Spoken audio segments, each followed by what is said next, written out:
हाँ जी दोस्तों, अज की वीडियो में स्वागत है थोड़े सारिਆਂ ਦਾ। सो अज थोड़ा एक होर बड़ी अपडेट दे दईए। PSSB क्लर्क वालों PSSB बोर्ड वालों जो क्लर्क दियाँ असामियां भरन लई इश्तिहार नंबर 17/2021 जिसकी 3rd टाइपिंग लिस्ट कढ़ी गई सी, उन्हों का भी अज फाइनल लिस्ट इन्होंने कढ़ दिता है। जो उम्मीदवार सिलैक्टड होए ने या जो उम्मीदवार कामयाब होए ने उन्होंने इन्होंने एक लिस्ट पा दी है। थोनों असीं दस दईए जो टाइपिंग टैसट थोनों पता ही सी 17 तरीक 17 ते 18 मतलब परसों होया सी 17 तरीक ते 18 तरीक नूं 2 दिन होए सी पटियाला यूनीवर्सिटी च। सो जो भी उम्मीदवार उस टाइपिंग टैसट नूं क्लीयर कर गए हैं या जो नहीं क्लीयर कर गए हैं उन्होंने प्रॉपर लिस्ट इन्होंने ऑफिशियली वैबसाइट पर अपलोड कर दी है।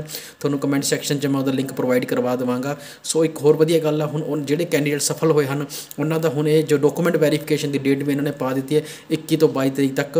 ये उन्होंने सारे जो उम्मीदवार सफल होए ने इस टाइपिंग च उन्होंने डॉकूमेंट चैक कर लैणगे। सो PSSB बोर्ड बहुत ही जल्दी कार्रवाई कर रहा है। उम्मीद है कि उन्होंने वध तो वध ये जो पोस्टां उन्होंने कढ़िया गई सन सारियां भर दित्तियां जाण टाइम नाल।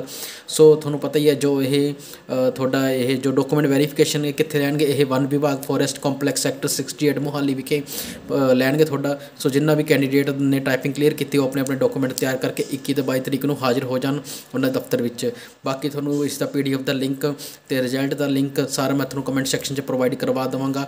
अज की वीडियो में इन्ना ही। वीडियो में शेयर करो अपने दोस्तों मित्र तक जिन्हों का भी टाइपिंग टैसट क्लीयर होया उन्होंने बहुत बहुत बधाइयाँ।